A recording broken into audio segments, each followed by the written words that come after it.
throughout our state, representing over 26,000 members. We value that strong partnership. Illinois Pipe Trades was instrumental in working with Local 130 and many other building trades unions, specifically the operating engineers, the laborers, the carpenters, IBEW, and of course the AFL-CIO, to make sure that Workers' Rights Amendment became part of the Illinois Constitution.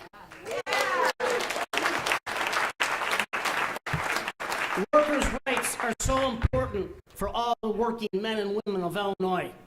Having good paying jobs and benefits for our workers and their families strengthen all of our communities. Illinois continues to be a leader in uplifting our communities, and it's a state that champions labor issues and fights for working class families. Let's hear it again for the Harris-Walz ticket. They are running a positive campaign that will win on November 5th. There's so much at stake at this election. We must all embrace this pro-union ticket that will work for everyone. Having a convention right here in Chicago reminds us of what a historic ticket. This is how important it is for the Harris-Walz ticket to continue to build on their positive momentum. It's been a pleasure to speak with you today, to all the elected officials with us here today, and to all the members of the Illinois delegation. We thank you for your public service.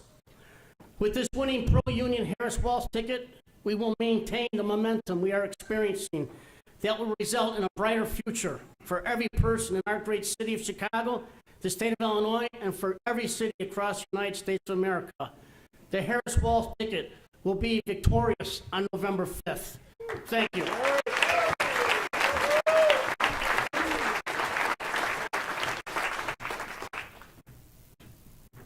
Please welcome to the stage the Honorable Julie Sue.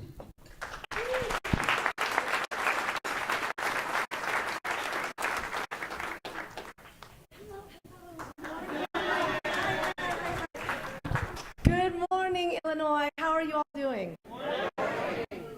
How proud are you that we are all here in the city of Chicago? Thank you all so much for having me here this morning, and thank you so much for hosting such an amazing convention. I want to say this is my first ever convention, so I'm very, very proud to be here. And how did you all feel last night? Yeah. It was very exciting for me too. As some of you know, I'm from California originally. I've actually spent a lot of time in Illinois, both because my older daughter moved here, and because in my official capacity as the acting labor secretary, I have been to Illinois and to Chicago many, many times. But I'm here in my personal capacity today, so I'm going to speak from that perspective.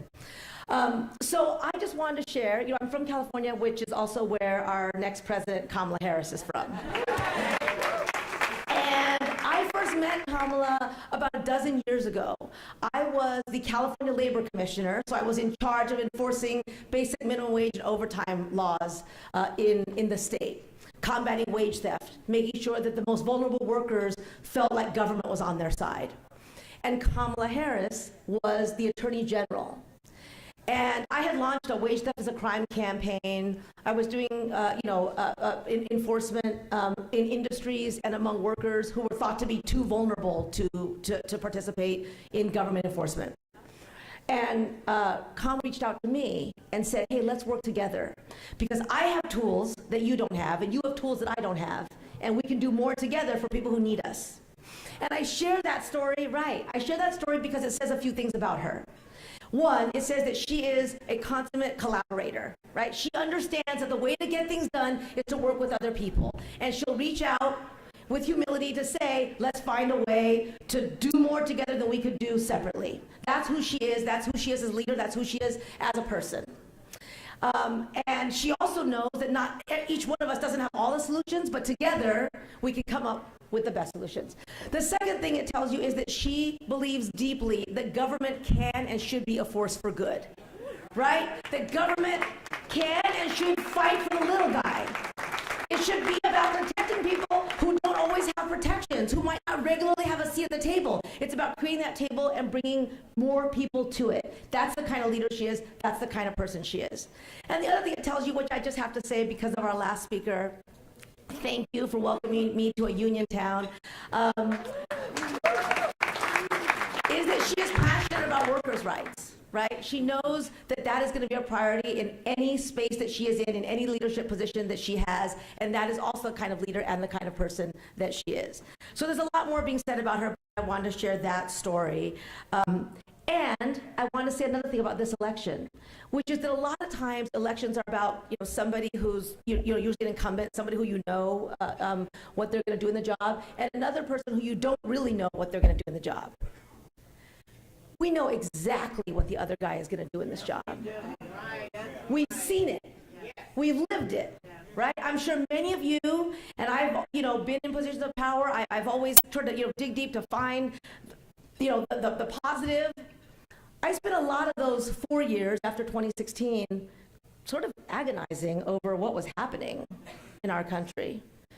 I would try to turn off the news. I tried to stop reading the news. I tried to answer the tough questions that my kids asked me about, like, why is this happening? And who gets to do that? Who gets to, indeed? But what he has said is, I get to do it. I get to do it my way. So we have a chance in the next, I think it's 77 days now, yes? In the next little over 2 months to tell him that his way is not our way. His way is not the American way. His way, not in our America. And we have a chance to do that so we don't go back to that agonizing, wondering how the hell someone like that gets to sit in that seat, in that position. Because, let me just say, we can't go back to an administration that regularly stomps on, tramples, and belittles women. We cannot do that. We are not doing that, right? We can't go back to an administration that regularly stomps on, tramples, and belittles workers. And let me just be clear. You cannot be anti-immigrant and pro-worker. Right? You cannot be pro-sexual harassment and pro-worker. Right? We cannot do that. You can't be anti-voting rights and pro-worker. No, you cannot. You can't pretend to be pro-worker when you're all those things. You can't be pro-Elon Musk and pro-worker. That's right. You can't be anti-American and pro-worker. And you cannot be anti-union and pro-worker. You can't be anti-LGBTQ civil rights and pro-worker. You cannot be anti-civil rights and pro-worker. So let's put to bed the idea that this fake pro-worker, I don't even know what to call it, is a real thing. And let's say, not in our America, not for us. We're not going back to that. But the other thing is, it's not just about what we don't want to go back to. It's also what we want to have in our country. It's about the kind of leader that we want to have. That's right. And I just want to say 4 things about why we have to elect Kamala Harris and Tim Walz as the next president and vice president of our America.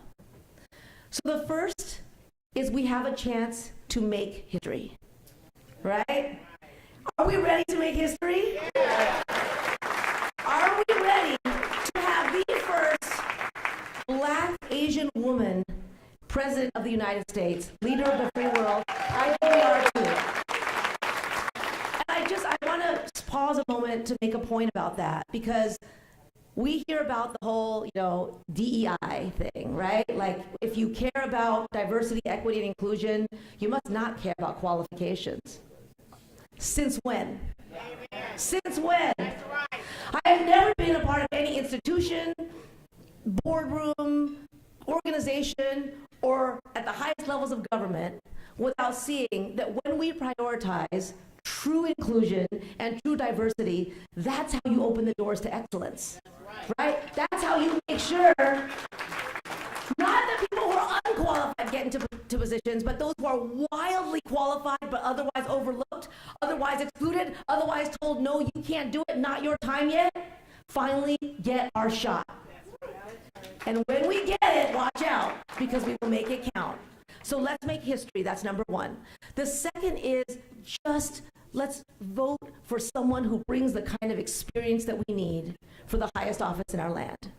So Kamala Harris has been a prosecutor who has cracked down on people who abuse women and girls.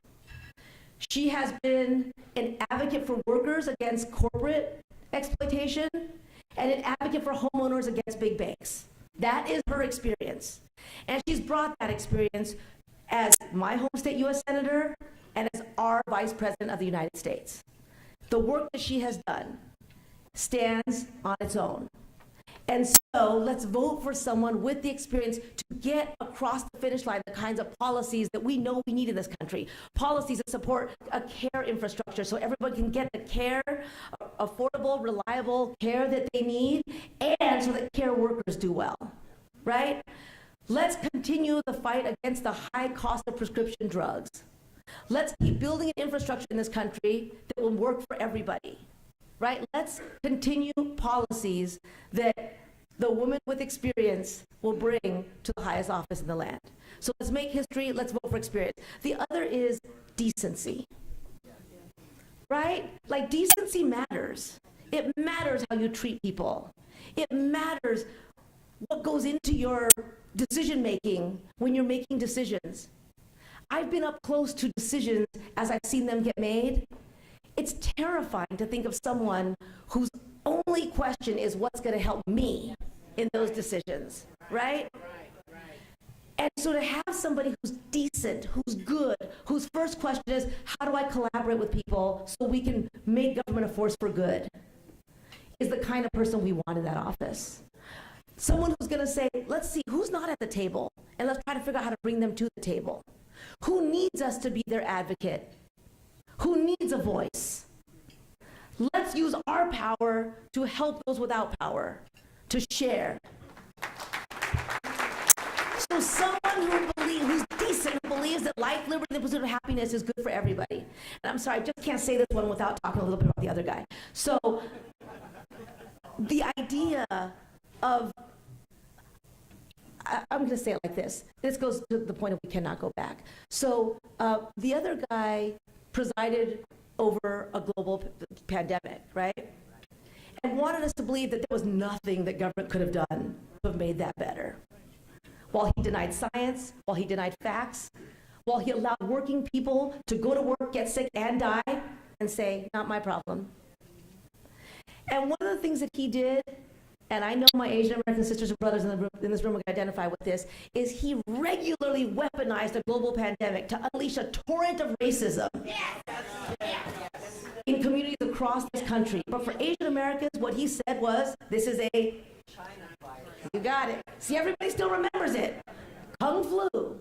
He unleashed it so badly that we continue in Washington, D.C. to hear people say that. In my official capacity, I'll appear before Congress and hear Republicans say that.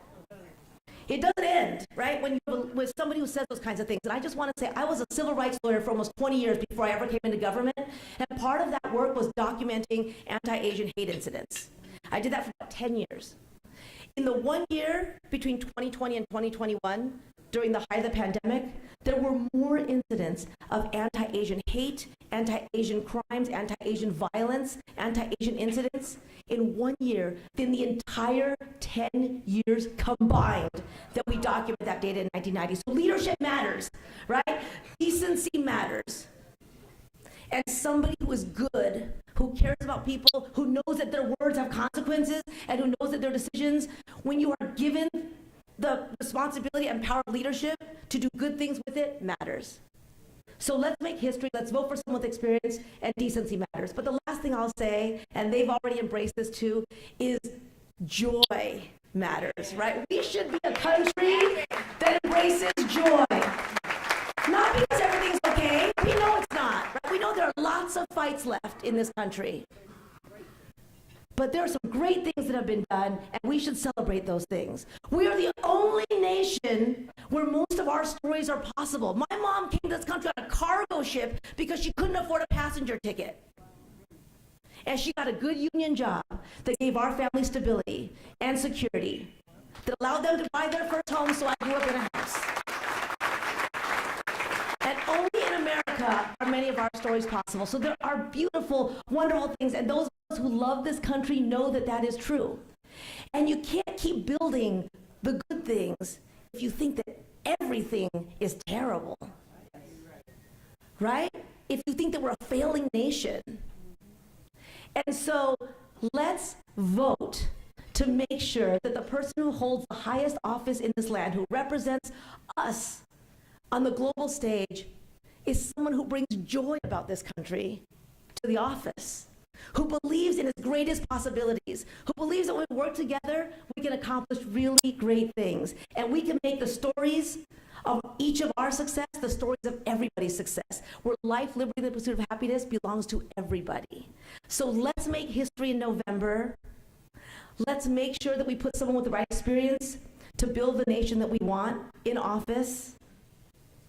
Let's make sure that we choose decency, and let's bring joy back. And I haven't even talked about Tim Walz yet, but I've been up here a little too long, so I'm going to start talking. We know that all those things apply to him too. So Illinois, you are where it begins. And we need every single person to get out the vote, to tell these stories, to give your reasons why. I imagine we have a lot of the same reasons why we need to win this election. And to tell every one of your family members, every one of your community, let's just be honest, not that just those that live in Illinois, California, but across this great nation, that we can be a country of decency. We are a nation of joy, and our leadership should reflect that. So let's elect Kamala Harris and Tim Walz, the next president and vice president of the United States, and we will all know that we can right here in Chicago. Thank you all so much for everything you are doing, and let's get this done together. Thank you so much.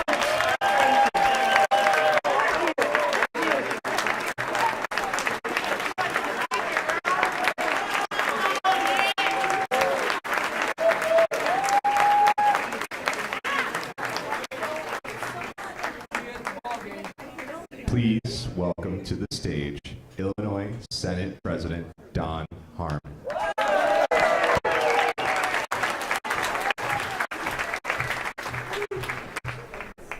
Good morning, Democrats. Thank you, Madam Secretary. I'll handle the Tim Walz stuff for you, I promise. So, to my friend Jim Coyne, thank you for kicking us off today as our MC, and the pipe trays have always been there for us. And it speaks to a more fundamental truth. Democrats don't win without organized labor. That's right.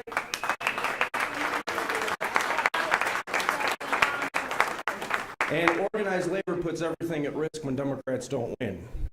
So we are in this fight together, and we got to stick together. So to everybody in organized labor here, thank you so very much for your support, your help, and your friendship. So, I had prepared one of my trademark fiery political stem winders for which I'm so famous. But yesterday morning, Speaker Welch delivered my remarks word for word. I am going to take a page out of his playbook, though, and ask every Senate Democrat to stand. The Illinois Senate Democrats are proud to be part of this convention, proud to be delegates, and proud to represent you and fight the good fights. Thank you to the best caucus on the planet. So I do want to thank Vice President Kamala Harris, whom we will soon elect as our next president, for selecting Governor Tim Walz as her running mate. Governor Walz gives boring old white guys everywhere a chance to redeem ourselves and to add some value to the ticket. Because frankly, we haven't been carrying our weight lately. Now, the first thing that we need to do, and what Tim Walz seems to do very well, is to acknowledge the privilege we have enjoyed and to rededicate ourselves to ensuring that that privilege becomes a universal opportunity, especially for those to whom it has so often been denied. Now, I'm particularly gratified that Tim Walz brings to the ticket a certain Midwestern dad sensibility. Maybe we could even call it a Midwestern dad code of conduct. I read some coverage of his remarks that struck me as familiar and obvious. To our Republican friends, he said, "I don't need you telling me what books to read. I don't need you telling me what religion we should worship. And I sure the heck don't need you to tell me about my family. That sounds eminently reasonable to me. Now he went on, seeming to make common cause with the other old white guys he saw in the audience. Some of us are old enough to remember when it was Republicans who talked about freedom. There's a golden rule, he added. Mind your own damn business.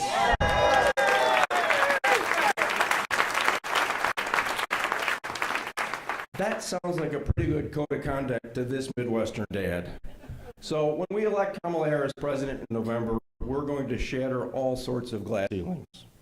But even more importantly, we're going to install in the White House a person of integrity, a person of intellect, a person of decency, rather than someone who looks out for himself and for some of his children.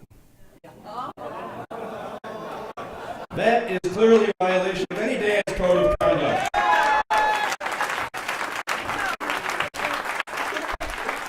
So, to the boring old Midwestern dad caucus, let us unite and let us make sure we do our part.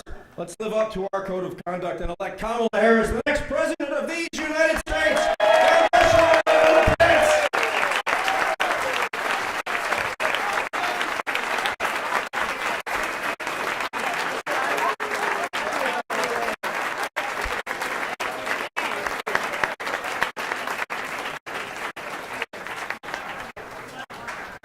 Now, please welcome to the stage Illinois Treasurer Mike Frerichs.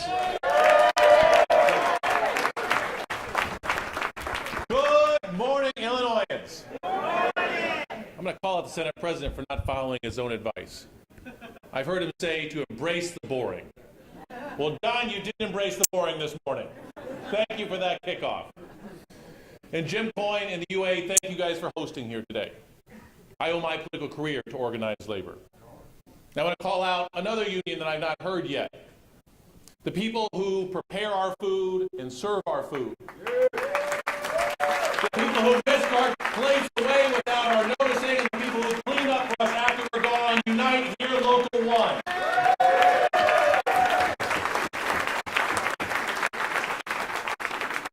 They deserve credit for taking care of us here today, but they also deserve credit for this convention being in Chicago. Because we Democrats like to stay in union hotels. And when we were competing with Houston and Atlanta, they just can't compete with the quality of our hotels. And I know that because I've worked with Karen Kent and Unite Here Local 1. I worked with them on corporate engagement.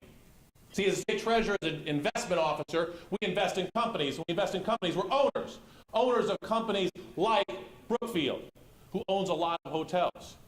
And when we saw that Brookfield was engaging in union-busting technologies, they were standing in the way of people's rights to collectively bargain. As shareholders, we said that's wrong. That is a way to short-term profits, but not for long-term sustainability. And we, along with other state treasurers, along with labor union pension funds, engaged with them and got them to change their policies and to bargain a contract with Unite Here workers.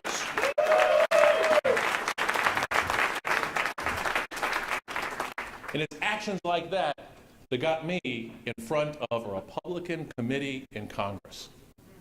See, there are a lot of Republicans here worried about woke investors. These are people who claim to support shareholder rights. They claim to support free markets. But when we argued on behalf of workers and the environment, they wanted to take away our rights. They wanted to deny our ability to engage and have votes and to file shareholder resolutions. Now, we should not be surprised by this. The fact that they claim to be free market, we're opposed to this, they are disingenuous hypocrites. Yes, they are. Yeah. Now, I've written recently about a call for civility in politics, and you may say that doesn't sound very civil, okay? But we can have disagreements with people, but we can agree that we shouldn't tell lies. We should agree that we shouldn't bully people. We should agree that we shouldn't engage in crimes. You know, Donald Trump, after this last election, went and sued various election authorities, lied about what happened, and led an insurrection on our Capitol. You know, another way to describe that would be a litigious loser led his lackeys and lemmings in illegal lawsuits and ultimately, lastly, lawlessness. No. See, you like that list? I heard last night that alliteration is making a comeback. The other word we can use because of L is liars. As a kid, I was told that you shouldn't call someone a liar. That's not polite. That's rude. That's discourteous. But we have to call things like they are.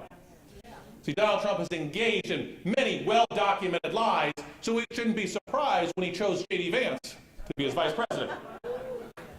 J.D. Vance says he supports people's families' rights to have children. He said he supports IVF. Yet he led an effort in the Senate to block Tammy Duckworth's bill guaranteeing rights to women to have access to IVF. A liar. Now, I take that a little personally. Okay? I had a different speech written today, and I decided to throw that out after watching last night. I watched all those union presidents on stage and said, we need to call out what labor does to improve our country. I saw the congresswoman's alliteration and said, I'm going to try my hand at that. But then I saw those two women and that couple go on stage and tell their stories about reproductive rights. I mean, it takes a lot to stand in front of tens of thousands of people, to be on national TV watched by millions of people, and to tell stories about your near-death experience, to tell stories about your personal struggles and journeys, to share the trauma of being a survivor. And if those women and that couple can share their stories, then I can share my stories. The one story is fairly well documented. You know, I've written a lot about IVF because I got married a couple of years ago, and I got married to a woman, and I ran this by her. She has endometriosis. She was married before. She had trouble getting pregnant. We had to resort to IVF. Now, because of this God-given miracle of science, we were blessed not just with one baby, but identical twin boys. It really was a miracle. And when the other party claims to be pro-life and claims to be pro-family, but they would deny me and my wife the right to have our own family, I call bullshit on that.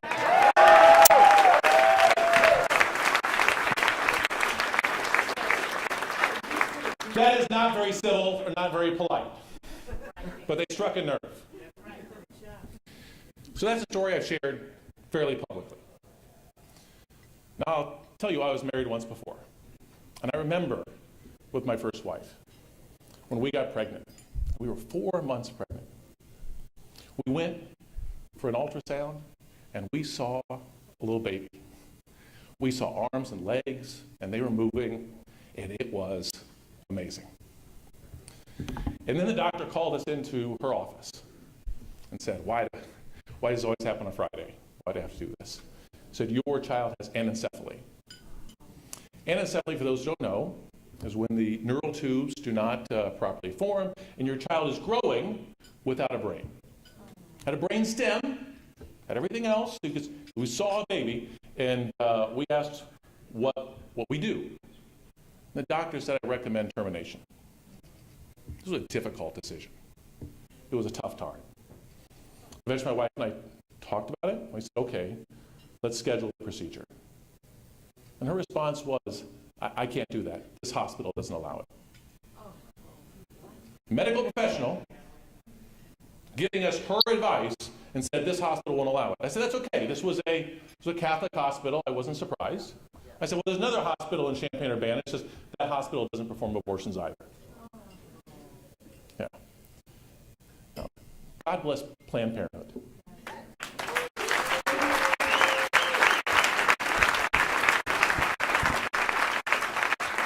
Because what those hospitals and their boards of directors who made this policy are saying, my wife knew her child, our child, could not survive outside the womb. But they would force her to carry it to term for 9 months deal with all the risks of pregnancy, dealing with the pain of knowing I'm going through all of this and it will be to bear a stillborn child or one that dies soon afterwards. That is cruel. And that's what the Republicans are offering. It's not an accident. You know, like with our engagements with corporations, it's not about freedom. It's about control. They want to control. And with women's bodies, they want to control women's bodies. But we have a voice. We have an opportunity to vote and to keep them out of power. You know, we want to be civil here.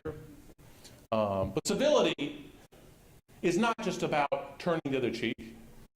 Civility is not about being quiet and meek.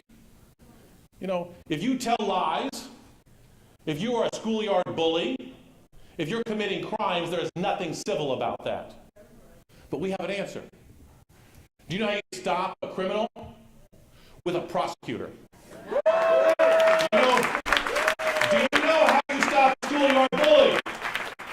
With a teacher like Tim Walsh. We have the ticket to take on these people. And do you know how you stop a liar? All of us stand up and call them out. Last night, Senator Warnock quoted some verses from the Bible, and I will quote one more. Jesus said, "You will know the truth, and the truth will set you free." Yes.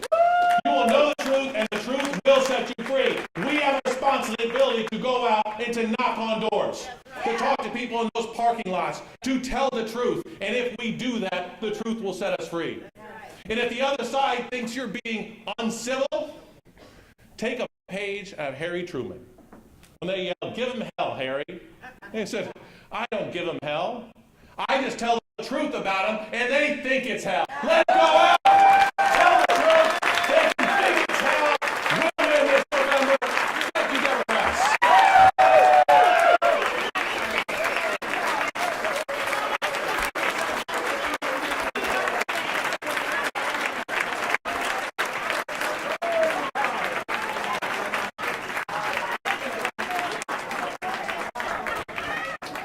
Please welcome to the stage, Chair of the DuPage County Board, Deb Conroy.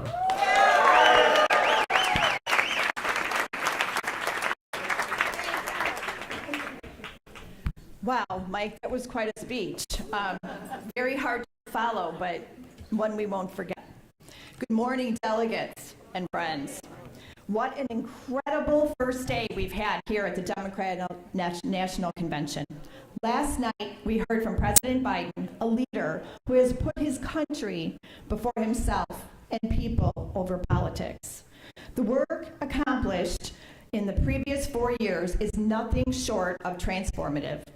I'm excited to fight alongside fellow Democrats to elect Vice President Harris and Governor Walz to keep that positive momentum going.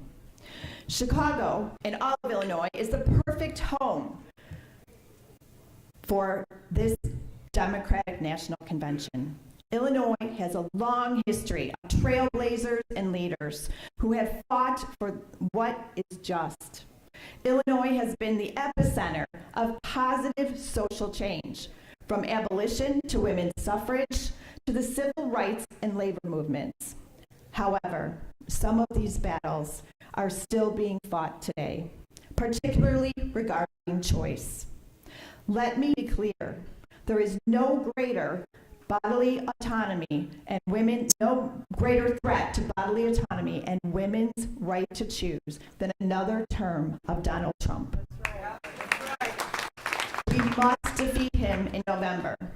In Illinois, we have fought to protect these rights and have become the beacon of reproductive freedom for the rest of the country.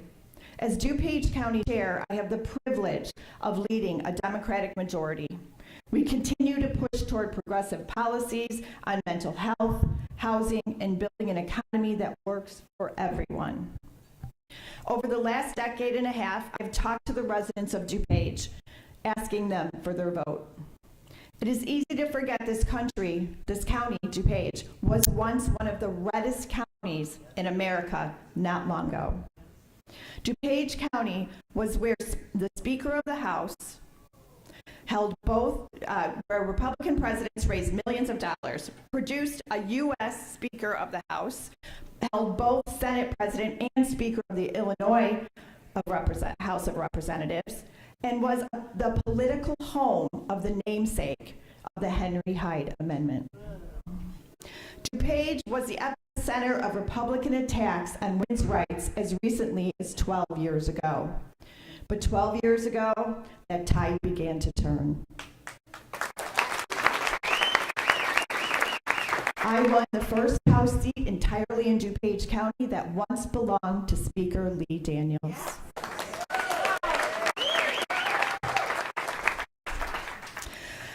In 2018, we had the blue wave hit DuPage County. We elected many, many amazing women and one man, Representative Sean Casten. I can never say that. One of these amazing women is here, Senator Karina Villa. Then in 2022, we built the Blue Wall in DuPage. After serving 10 years in the legislature, voters in DuPage elected me to be the first female Democratic chair of the DuPage County Board. And the first proudly Labor chair. Yes. I am here. I was elected state representative. I was elected to the chair of the DuPage County Board with the support and the help of every union. And none of us as Democrats can do anything without unions, because at the end of the day, what we do is the values that our unions show our families, show our children, that you can raise a family. My family would not have survived without my ex-husband being in the union. Some of you guys know my family had a bit of a struggle health-wise. My 4 sons watched their dad struggle for his life for many years, eventually culminating in a kidney transplant. And thank God, because before we went, by the way, I was his donor, so you can get along with your ex-husband. You can, because I said it wasn't about one life, it was about 5. My 4 sons had a lot more golf to play with their dad. A lot more. But believe it or not, before we went for that transplant the first time, he was diagnosed with cancer. Taken off the list, and thank God for Dr. V at Rush Hospital, because he got him into remission, because you can't have chemo if you don't have kidneys.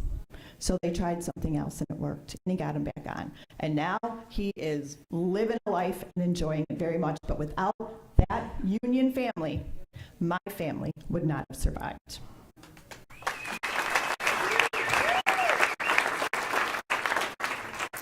We did this, all of this, Karina, all of us. We did it with hardworking candidates, volunteers, and staff who made the case the Republicans were out of touch with the people, especially on issues like reproductive health. Ultimately, Democrats deliver on things that matter to ordinary people, and there is no better politics than that. Now, with the success we've had locally, our fight persists on the national level. As a 2020 proud Kamala delegate, I see many others here today too, I am thrilled to see Kamala Harris as our nominee and soon to be next president.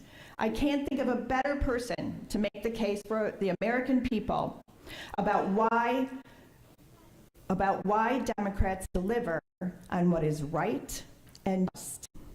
This ticket is not just historic for our nation, it's deeply personal for me. As someone who has shattered glass ceilings throughout my career, it's time we shatter this one and can finally say what has been long overdue, Madam President. Yeah. In closing, I want to emphasize that this convention is more than just a gathering of Democrats. It's a powerful reminder of what's at stake. The challenges we face are immense, but so is our resolve.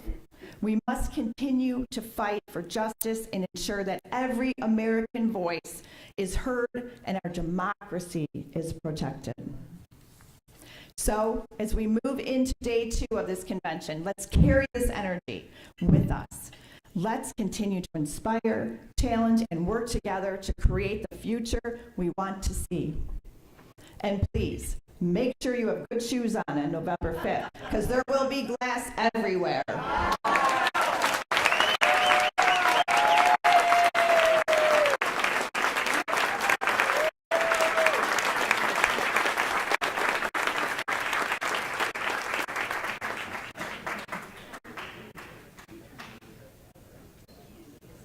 Please welcome to the stage Illinois Lieutenant Governor Juliana Stratton.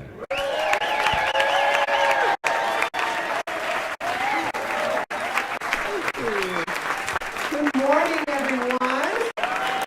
Good morning, Illinois Democrats. I am Lieutenant Governor Juliana Stratton, she, her pronouns, and I am so thrilled to be here with the powerhouse of Illinois' delegation. I want to begin just taking a moment to thank you, Jim Coyne. Thank you for your leadership, your strong leadership of Illinois workers, and thank you to the Illinois Pipe Trades for sponsoring this morning's breakfast. Let's give them another round of applause. You know, unions are the backbone of our economy, and I'm forever grateful for your partnership. So let's give it up one more time for the men and women of organized labor. Didn't we have just a fantastic start to the convention yesterday? How beautiful was that appreciation of our patriot, President Joe Biden? Just beautiful. A beautiful moment. I want to thank everyone at the DNC, Christy George and the host committee, Party Chair Lisa Hernandez. Where's Lisa? She in the room? Okay, don't call her out if she's not in the room. You know, you don't do that. Oh, there you are. There you are. Our Party Chair Lisa Hernandez. Our staff, our organizers, and volunteers for helping activate Chicago.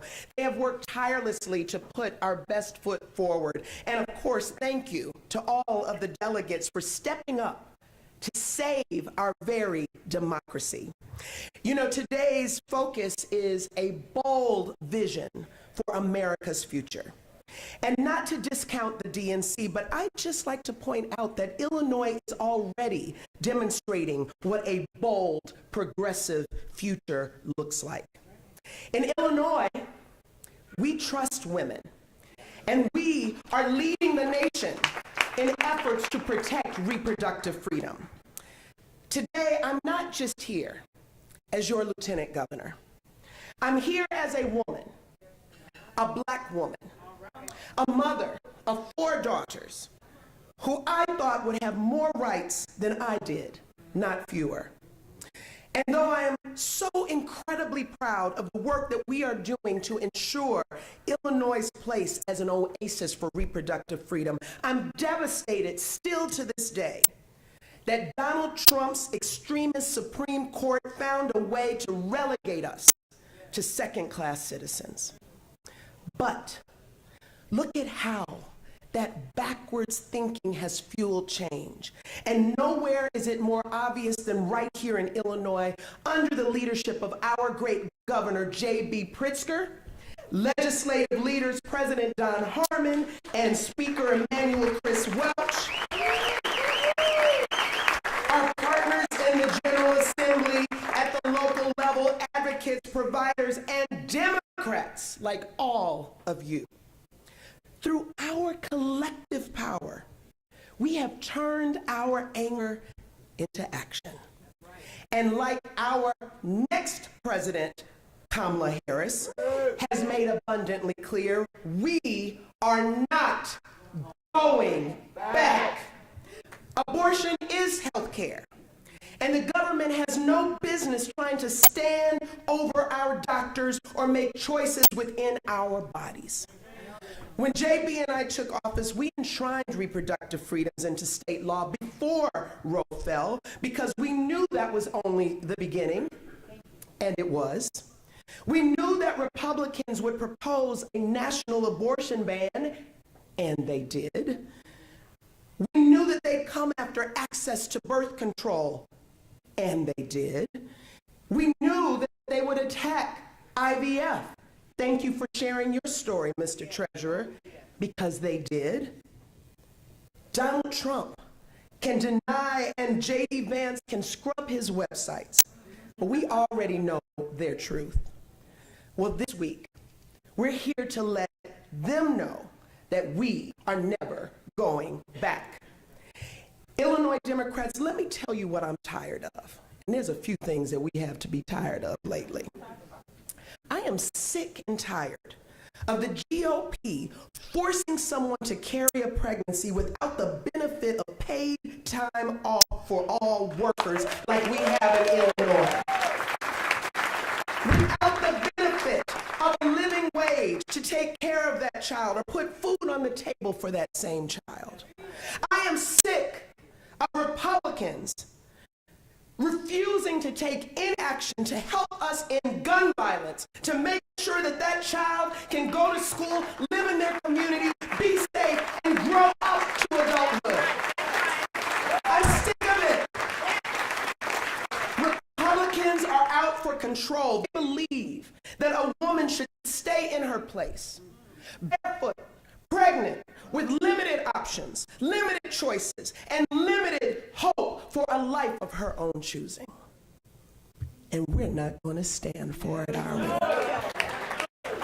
Tell me, how do we explain this to our daughters, to our nieces, to our granddaughters?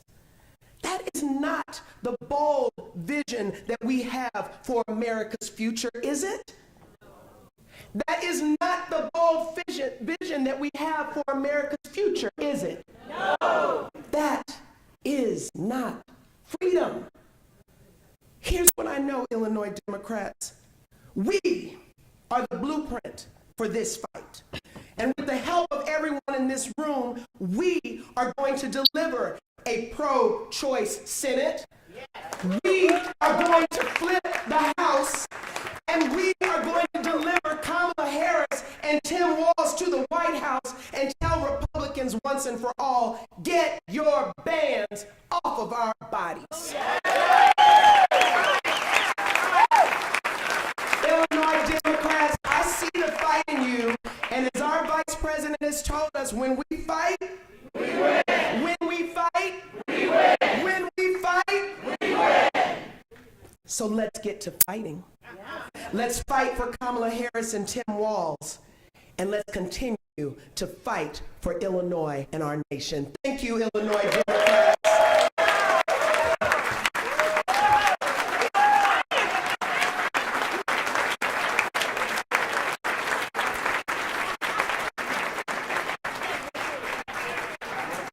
Now, please welcome to the stage Dr. Miguel Cardona.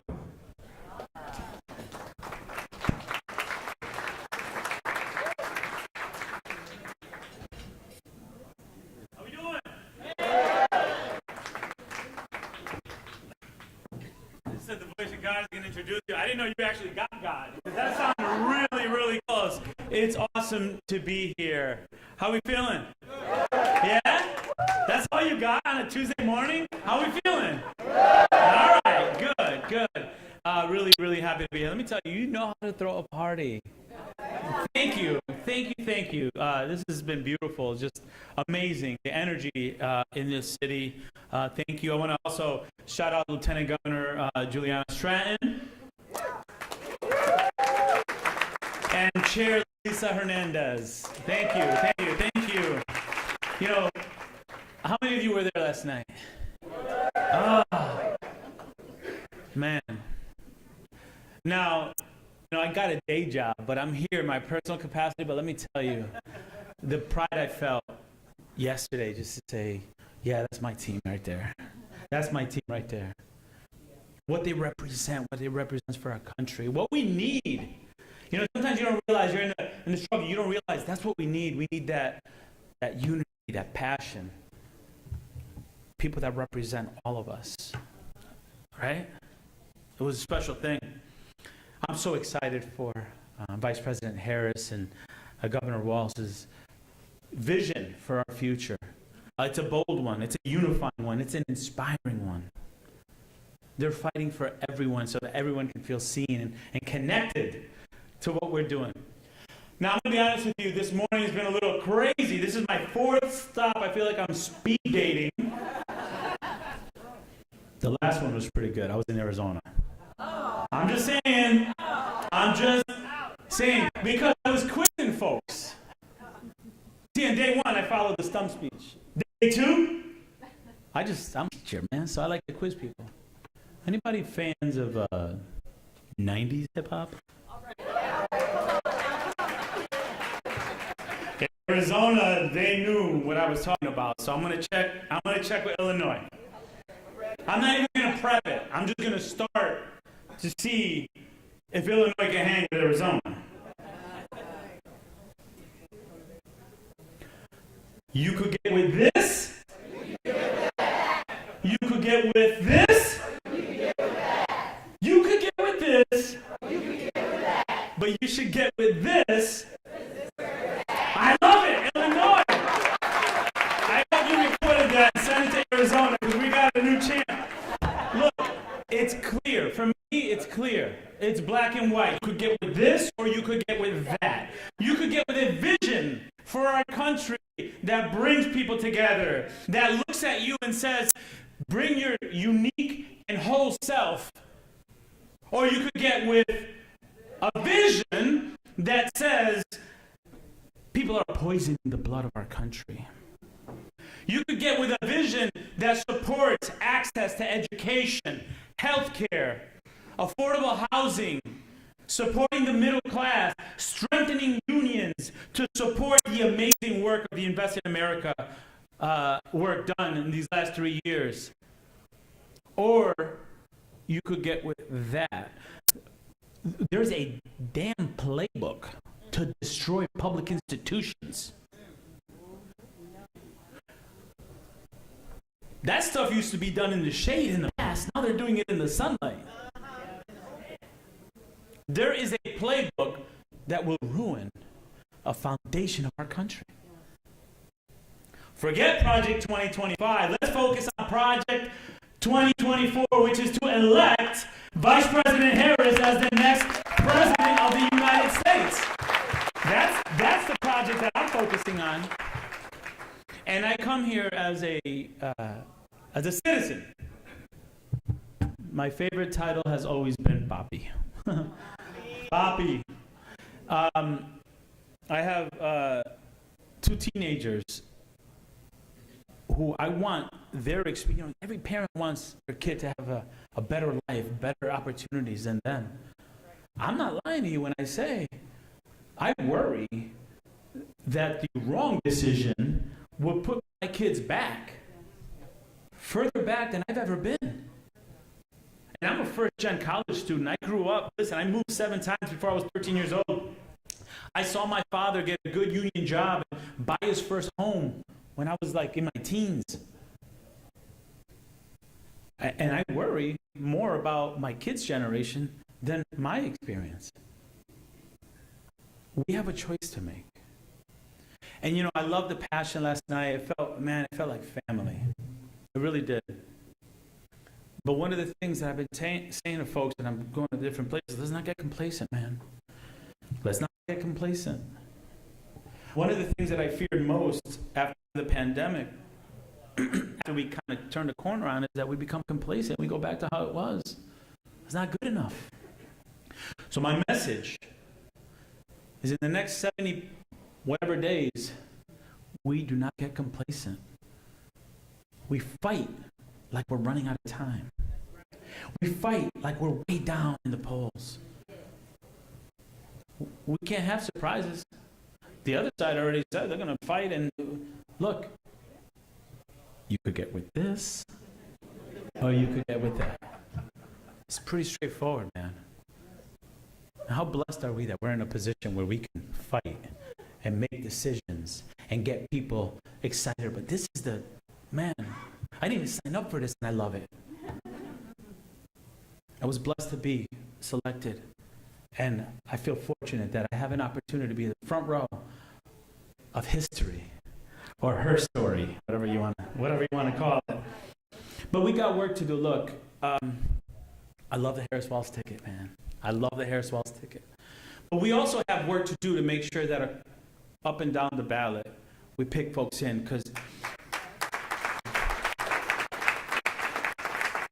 I was talking yesterday to some of my colleagues, and we were saying, look, imagine if Georgia didn't go our way. American Rescue Plan. Colleges would have been closed. Schools would have been closed.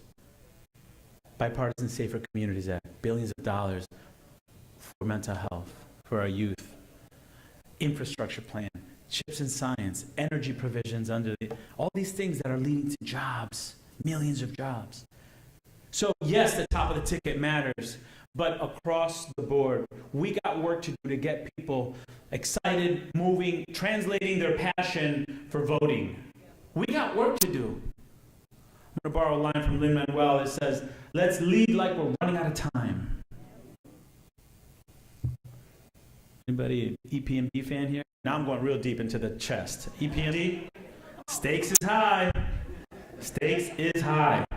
So when we go to the polls this fall, we can choose our future.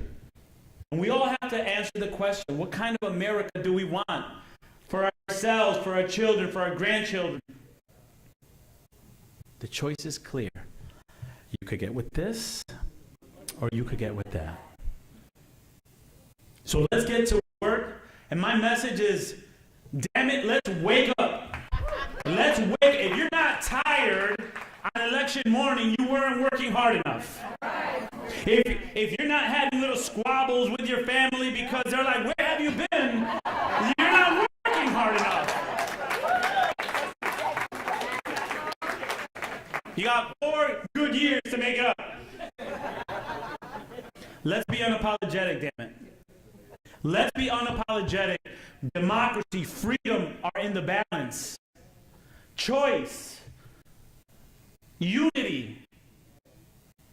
In the next 4 years could be a place where a kid like me 40 years ago, who a betting man wouldn't say this guy's going to be advising the President of the United States, where a kid like me can see the next 4 years as I belong. I can be unapologetically me. I don't have to change my stripes, and I'm part of something bigger. I'm part of something bigger. Folks, when I look around the room, this is America. We got just a handful of weeks to get the job done. We're going to send Kamala and Tim to the White House. We're going to elect Democrats up and down the ballot, and we're going to prove that America's best days are still ahead of us. Thank you.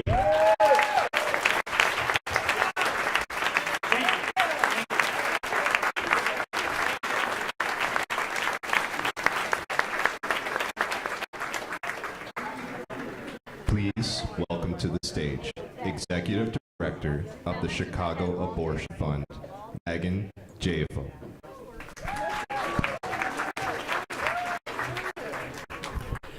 Okay, tough acts to follow. I am an abortion funder, not a politician. But good morning. My name is Megan. I use she, her pronouns. I'm a proud Chicagoan, a mom of 9-year-old twins, and I have had abortions. I've been the executive director of the Chicago Abortion Fund, also known as CAF, for 5 years. We've been around long before Roe fell in June of 2022. We celebrate our 40th anniversary next year.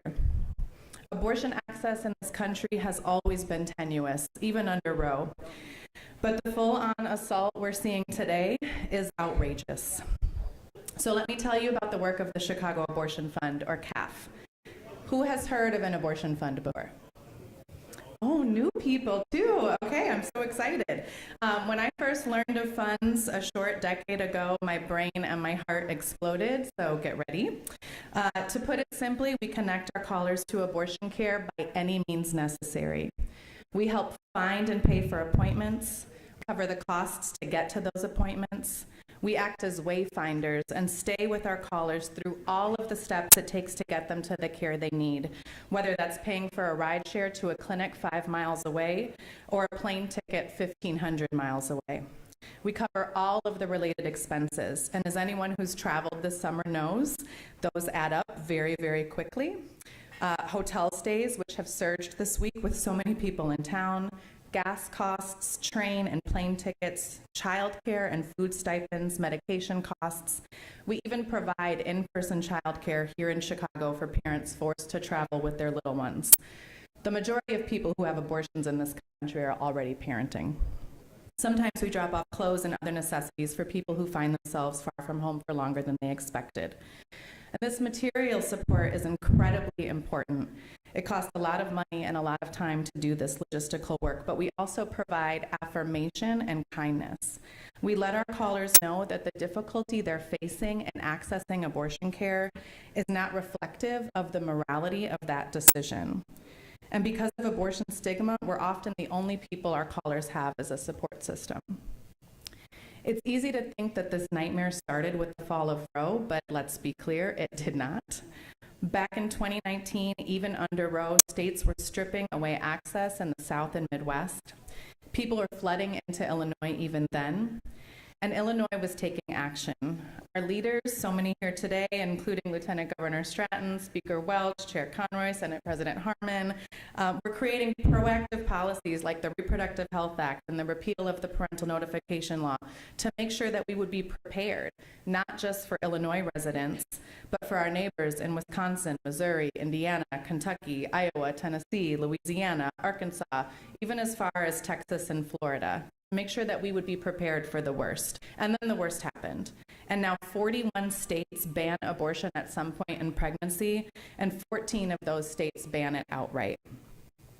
37,000 people traveled to Illinois last year in order to have an abortion. Illinois has become an oasis, a safe harbor for people trying to survive cruel and inhumane abortion bans. And leaders in our state have continued to pass good laws that don't just protect abortion access, but advance it. The patient and provider, yes, please. The Patient and Provider Protection Act, which enhanced protections for healthcare providers and patients and people like us at the Chicago Abortion Fund, an amendment to the Illinois Vehicle Code that prohibits the use of automatic license plate readers from tracking people accessing reproductive health care or those that assist them, the landmark birth equity bill signed into law less than a month ago on the same day that Iowa banned abortion at 6 weeks. This law mandates that health insurance in Illinois cover abortions and other pregnancy-related care without extra costs like copays or deductibles. It positions abortion as an integral piece of full-spectrum reproductive health care, the way it always should be. And these bans are not just policies, they are acts of violence. And people who push them, anti-abortion zealots like the Republican nominee and his sidekick, they've hijacked the political and cultural language around abortion. Their extremism has been normalized and given a platform as though they represent a majority. But we know they don't. Most people want everyone to be able to access abortion care if they believe that is right for themselves and their families. We know that the majority of people in this country want abortion to be legal and safe. Antis have weaponized shame and fear while we hold on to the truth. Abortion is normal, it is essential, it is health care, and it is not up for debate. For too long, all of us have been too quiet about abortion. If you had told me I would get up in front of a room of all of you amazing people and say I have had multiple abortions and that those abortions helped me be the wonderful, I think, parent that I am today and enabled me to help thousands of people across the country exercise reproductive freedom and autonomy, there's no way I would have thought that. But because we are normalizing these conversations, it makes that possible. We've carried so much shame and haven't known if we'd be supported if and when we decided to share our stories. And this is slowly changing. I'm thankful to all of the people last night and today who've shared their abortion stories. The more we talk about abortion, the more we normalize it. We like to say, whether you know it or not, everyone loves someone who's had an abortion. Yes. And we have an opportunity, I think, for us to name now what we need and what people who call the Chicago Abortion Fund need us to name on their behalf. We want abortion justice. We want abortion access. We want more states and the nation to use what Illinois has done as a model to expand access the way leaders in our state have, by listening to people on the ground, by listening to people who have had abortions, by listening to people who are most impacted by abortion bans, and giving us the tools we need to do our work. So what better place than Illinois to host this year's Democratic National Convention? Illinois is a beacon for abortion access. This convention is a powerful reminder of what's at stake. It's a call to action and a moment to double down on our efforts and to push forward so that one day everyone in this country can access the abortion care they want or need without fear or barrier. But I also want to say this isn't just about election years. People have abortions in the quiet months, the off years, and the everyday flow of life. We have always had abortions, and we need to keep talking about that. We need to keep talking about how hard it is for so very many people.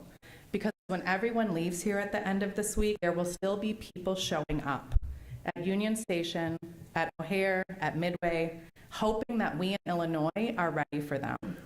And we are.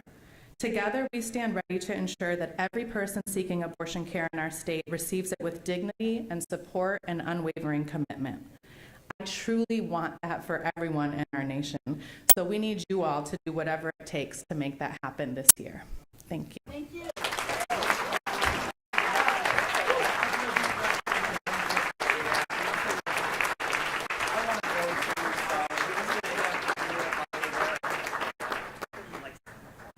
Now, please welcome to the stage board member of the Illinois Women's Institute for Leadership, Heather Wire-Vaughn.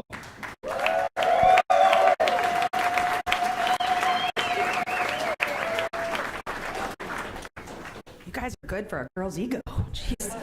Good morning, Illinois delegation. I'm Heather Wire-Vaughn, and I am so incredibly honored to be here on behalf of the I Will Training Academy. I Will has a clear and very powerful mission to prepare and empower pro-choice Democratic women to run for elective office, secure executive appointments, govern effectively at all levels of government. Our work is more than just training. It's about transforming the political landscape because representation matters. When women hold office, they bring unique perspectives and life experiences that enrich our policies and strengthen our communities. I Will has had the privilege of training 251 women to serve across all branches of government in the state of Illinois and in Congress. We have congresswomen, we have members of the General Assembly, many members of the General Assembly actually, members of the judiciary, folks within the executive branch, and throughout local government throughout Illinois. Our very own Lieutenant Governor Juliana Stratton was our class of 2006 alum. We love you, Juliana.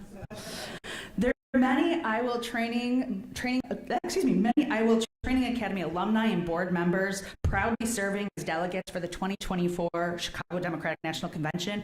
If you're an alum or a board member or former board member, would you please stand and just give these women a round of applause?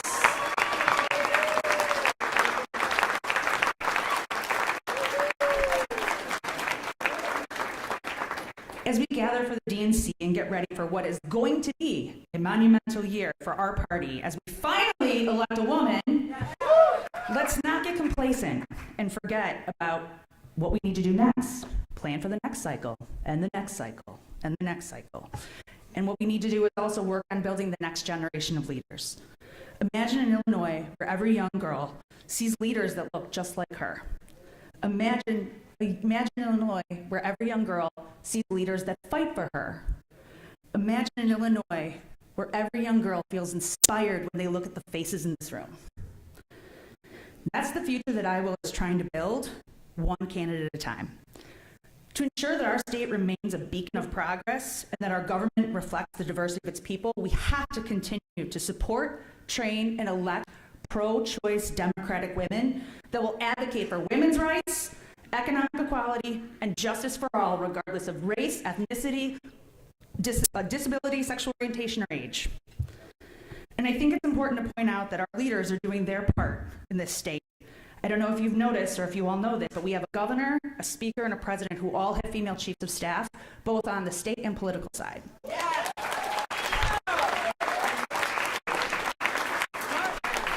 These are strong, smart men who surround themselves with strong, brilliant women. I invite each of you to join the I Will mission, first by considering whether you know someone who you would like to recommend for our training academy. Applications open September 16th, and we are looking forward to having an amazing class. And second, I invite you all to join us on October 17th for our annual Trailblazer event, where we're going to be honoring Tammy Duckworth. There's one exception. If you're on the ballot, do not come. Do not come, knock on doors. Do not come. Let's fight to elect our next president and all the Democratic women on the ballot, and let's continue to inspire so many women in politics. Thank you to every single one of you in this room for being Democratic leaders. Thank you for all that you do to volunteer for our party and for our state. Thank you.